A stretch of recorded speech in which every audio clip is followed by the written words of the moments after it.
Chunin is weird because it's both mid-level NCO and junior officer. Y'all gotta bear with me, I'm on duty today. Anyway, the types of duties and responsibilities that a Chunin can have loosely compared to that of an E5, debatably E7, as well as an O1 to debatably an O3.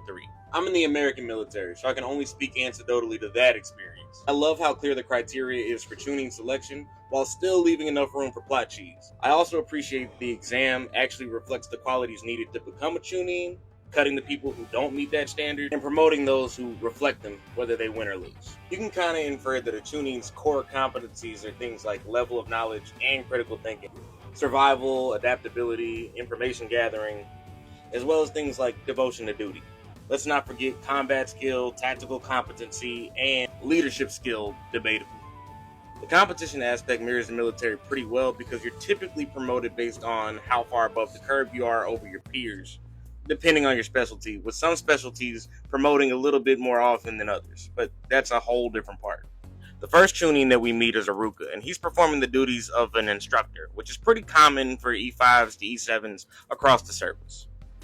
Other Chunin serve as squad leaders, where they're directly responsible for the mission, but aren't really responsible for the careers of their squad members. I think we can safely put them in squad level, divisional leadership, with the best of them reaching platoon or departmental status. I'm also pretty sure that most of the hospital and supply clerks are Chunins. There's definitely getting out there with medical training, but nobody's running the desk fresh out of the academy. I'm also pretty sure that Rin was a Chunin. Which begs the question, at what point is a shinobi eligible for special programs? Because I'm pretty sure Sai and Itachi were both Chunin when they were selected for Anbu. Well, side note, I'm supposed to believe that Sai is a Sagittarius. That's actually one thing about the Naruto universe that kind of pisses me off. There's no time and grade requirements for anything. The Chunin are the journeyman pay grade, with the bulk of the adults in Naruto holding that rank. But honestly, the duties are too broad with no real room for promotion if you want to stay in your specialty. Like, there's no reason for Papa Lee to have been a Genin for his whole life. And while I'm here, the Jonin's administrative load is way too fat for all these Chunin to be running around here.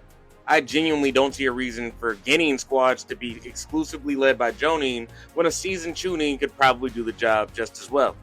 Doing that could probably alleviate the administrative workload of people like Shizune or Shikamaru or anybody doing debriefs for missions, and maybe, just maybe, get some of that admin workload off of the Kage. And I know what you're thinking. You're forgetting about the Tokubetsu Jonin. Well, those guys are basically warrant officers, and we'll cover that in the next part, but good luck getting them to do anything they don't want to do.